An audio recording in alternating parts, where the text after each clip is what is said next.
நீங்கள் அதை ஒன்றும் கேட்கவே இல்லைங்கிற கேள்விப்படல. உன்னை யார் அப்படி வர சொன்னதுப்பா? நீ போய் உன் உச்சத்திலே இருப்பா, நீ ஒரு ரூபாய் இழக்காமல் பார்த்துக்கப்பான்னு சொல்ல தோணும். உங்களுக்கு தோணலையா? தோணுதா இல்லையா? நான் தான் உனக்கு பால் ஊட்டினேன், நான் தான் உனக்கு பால் ஊட்டினேன், நான் தான் உனக்கு பால் ஊட்டினேன்னு உங்கள் தாய் சொல்லிக்கிட்டே இருந்தால் உங்களுக்கு தாய் மேல் மதிப்பு வருமா? இப்படி சொல்லுங்கள். நான் சொல்கிறது நேசம் வருமா, வெறுப்பு வருமா? அதனால அது ஒரு தலைவனுக்கு அழகு இல்லை. வந்தோம், நம்ம செய்கிறோம், இது என் கடமை, நாங்கள் செய்கிறோம் அப்படின்னு வரணும். என்னை வாழ வச்ச மக்களுக்கு நான் அவங்களுக்கு ஏதாவது செய்யணும்னு நினைக்கிறேன்னா செய்யணும். அதை விட்டு சொல்லிக்கிட்டே இருக்கக்கூடாது.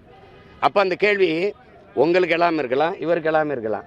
அவர் என் தம்பி, அவர்கிட்ட சொல்லக்கூடாது, அப்படி சொல்லாத அப்படின்னு சொல்ல வேண்டிய கடமையும் பொறுப்பும் எனக்கு இருக்குது. புரியுதா? நேச்சதுனால தான் சொல்கிறேன். இப்போ நீங்கள் அவருக்கு முன்னாடி நிற்கிறவங்களுக்கு அவருக்கு நண்பா நண்பி, எனக்கு தம்பி தங்கைகள், அவர்களுக்கும் சேர்த்தா நான் போராடிட்டு இருக்கேன். புரியுதா? அவருக்கு கடை வச்சுட்டு இருக்க ஒரு நாட்டுக்கு பறக்க முடியும்ல, எனக்கு இருக்கா? அவரை இப்போ வச்சு கூட படம் எடுக்கால் இருக்குது, எனக்கு யாராவது படம் தயாரிக்கால் இருக்குது, அதில் பாய்ந்து ஓடுவான். ஏன்னா நான் இன்டர்நேஷ்னல் டெரரிஸ்ட்டு, எனக்கு எந்த நாட்டிலையும் இறங்க விட மாட்டான்.